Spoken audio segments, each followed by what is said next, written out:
Last Monday, I was sitting in this chair, and Sarah had just said in my earphones, 2 minutes. I had been home. I'm broadcasting from my home. My back is just really bad, and car rides are not real good for it. But thank goodness I was home. Last Monday, 2-minute warning comes. Stu said to me, "You ready for the show?" I hadn't even had time to really discuss it with him. And I said, "Yeah, I got it all mapped up. Just follow me."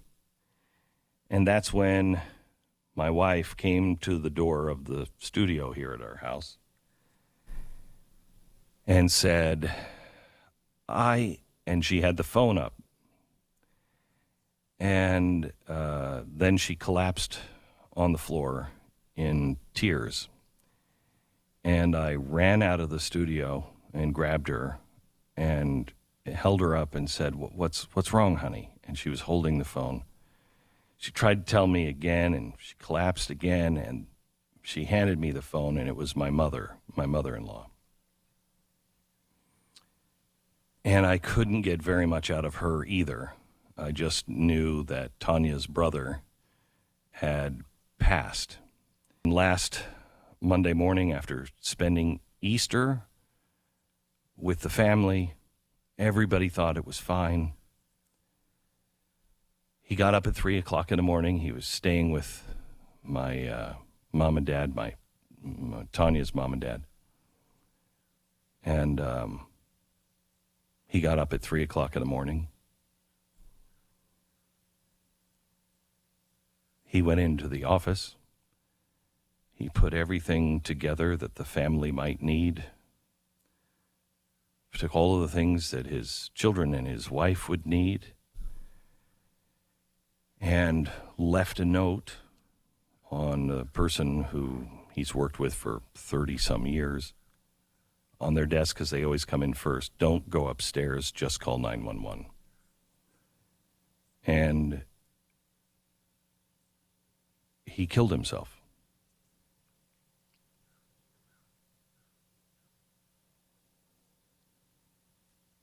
This is now the third family member of mine that has gone through this. And I keep seeing it play out over and over and over again in exactly the same way.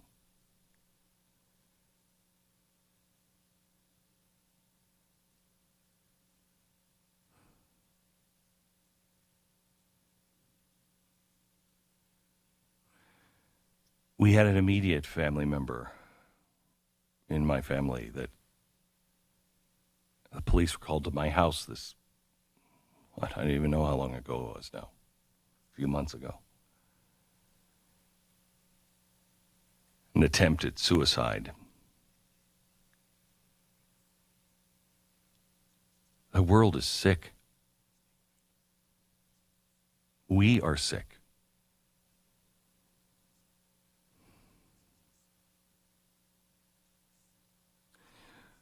When I talked to Tanya on Monday, all she could get out of her mom at the time, when they were both hysterically crying, was what she thought she heard was, "And Vince kicked Dad on the way out." And I'm like, oh my gosh, what was that all about? How did that happen? And all day I'm thinking, what is my dad going through right now? What is he thinking about, his relationship with Vince and everything? Because that just came out of the blue. I found out that he kissed him on the way out, which was a much better way to go. But I looked at that, and even that was an act of service. To let your dad know how much you loved him on the way out. I learned some really important things. As I was watching this wake, I'm seeing these people from all walks of life. Some walked by me with a face of, "Hey, I know who you are. Keep it up." And other people walked by like, "Ooh, dear Lord, I know who you are. Ooh, ick." But they were all there for Vince. How many of us have friends on the other side of the aisle? And not friends. They're not friends. The people that were there because he made a difference in their life. He was a true servant. As I'm watching this, all that kept going through my mind was, by their fruits ye shall know them. The fruits of his labor were on display. He was a servant all the time. No matter what he was doing, that was his priority. And like so many of us, sometimes, our job interferes with the family or whatever. In his way, service became such a big deal that I wondered, when did he have time for anything else? But he found a way to love everybody. There are two great commandments. Love God with all your heart and mind and soul. And love your neighbor.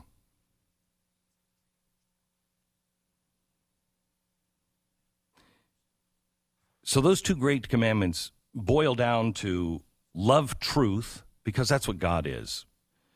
We've wrapped God into all different kinds of things, and we've given him some anthropomorphic, tangible anthropomorphic tendencies and traits. I don't know what God is. I think I do. I believe I do. But if I get to the other side and, I've said it a million times, a space octopus, I am God, and be like, wow, that's a total shock, but okay. Because whatever God is truth. We don't love truth anymore. We deny truth. We are all living untruths. Every time you put a mask on, you might be doing it for other people, and that's cool. But if you believe that this is a lie, every time a little bit of our truth dies with us when we put a mask on. It does. And I can justify it in my own head because I'm compassionate of other people. But this is not based on any scientific fact. Do you know what the definition of truth actually is? Truth, a quality or state of being true. That which is in accordance with reality, or a fact or belief accepted as true.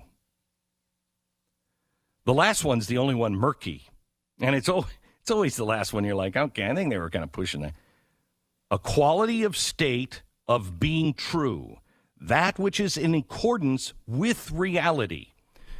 The mask thing, just as an example, is not in accordance with reality. Any scientist can tell you that. It's like building, if Fauci were building submarines, the mask is as useful as if he said, you know what? We're also going to put, for all of the hatches, we're going to put screen doors there. It doesn't stop the water from rushing in. Maybe it makes us feel better, but I think it's actually doing the opposite.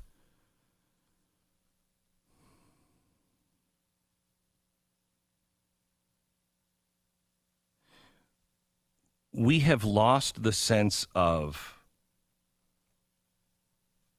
when you love your neighbor, really love your neighbor, when you serve.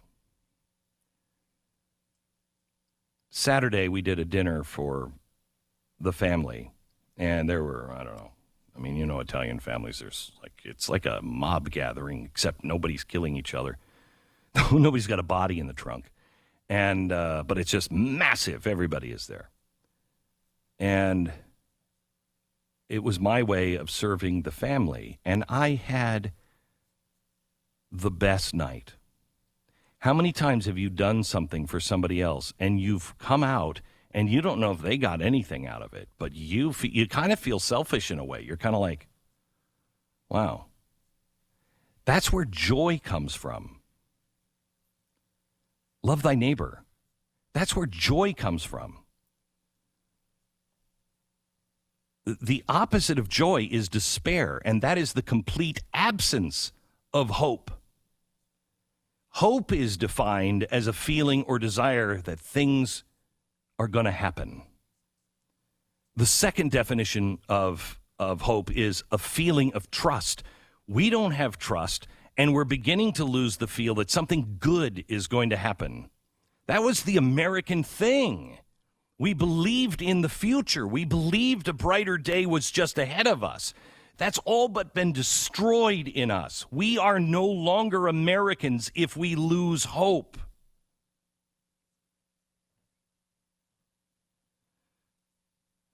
And that's despair, the loss of hope. And the opposite of despair is joy. And how do you find joy? You find joy by rooting yourself in the truth, even if that's a truth that you don't want to accept. Accept the truth and serve others. I have to talk to Mercury One this week because we've been so focused on education, and we are serving so many on education. But I want to make sure that we don't lose our charitable arm on going in and helping people as well. It's one of the best memories that I have of COVID was helping the city in Detroit. The changed hearts that Mercury One encountered in Detroit. Did it change anything political? No. But it changed hearts. It changed hearts. Right now, if we don't be the people, if we aren't saying, you're loved, just like I'm loved, and it doesn't matter what you do, it doesn't matter what you do to me, I'm always going to love you. I may not like you, but I will be the first there to help you.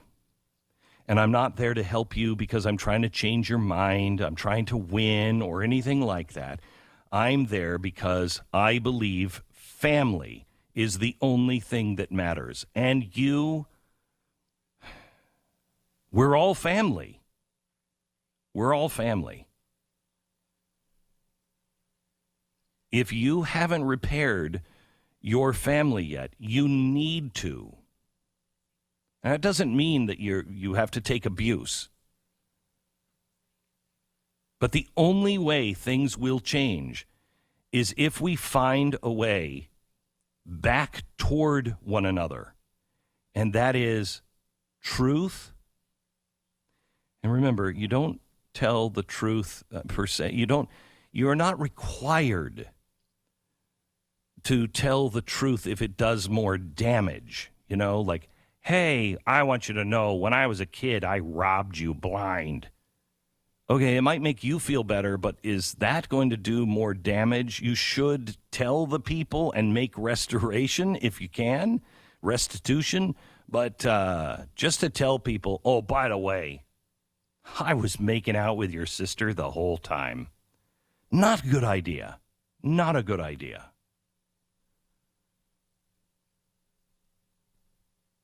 But we have to stop. We have to stop saying that there's nothing we can do. What are we going to do? Well, here's the first thing. Stop living a lie. And before you clean up anything politically, you got to clean up your own life. Stop living a lie, whatever that lie is.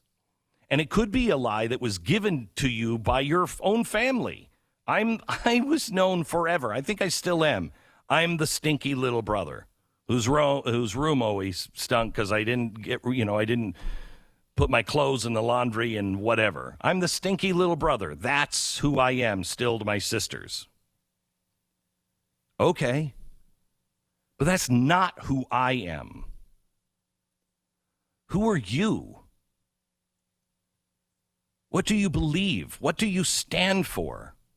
I think all of the time now, all of the time, of what this woman said to me over in Poland. She was one of the righteous among the nations. And I said, how do we get that tree of righteousness? You know, the righteous among the nations were the ones who saved Jews at their own peril. How do we water that tree of righteousness? She looked at me and like I didn't understand. There is no tree of righteousness that you have to grow. You already have everything you need. You just have to say, I'm not going to participate in this lie. I know the difference between right or wrong. I know the difference because I was raised in the truth. Now, some people weren't. And our kids are being indoctrinated. But for those who are aware, without malice, with charity toward all, we have to say, I'm not participating in this lie. I'm not going to go there with you. I'm not, but I love you. And I'll serve you. I'll help you.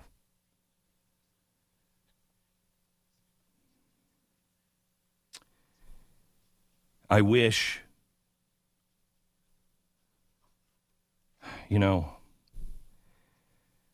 as I watched him and I thought, 165 million words I've said over 40 years. How many of those were even important? And here's this guy who has no platform, and he has hundreds and hundreds and hundreds of people show up at his wake at a time of COVID in the Northeast. How does this happen? I don't know how many people would show up. If I weren't on the radio, I don't know how many people would show up, but not hundreds and hundreds and hundreds.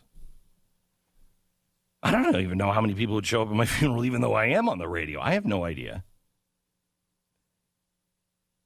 Because really, what are my personal works? What are my personal works? I don't know. And to me, that's sad. That doesn't save me. But it does save others. And it does bring joy. And it is only by those works and the fruit of those works that people will know who you are. And we keep thinking that that's a bad thing. I don't want people to know who we are. Let them know who you are. And let your legacy be like Vince Colonna's was. Because I know exactly who he is in a different way. Because I saw the fruit of his work.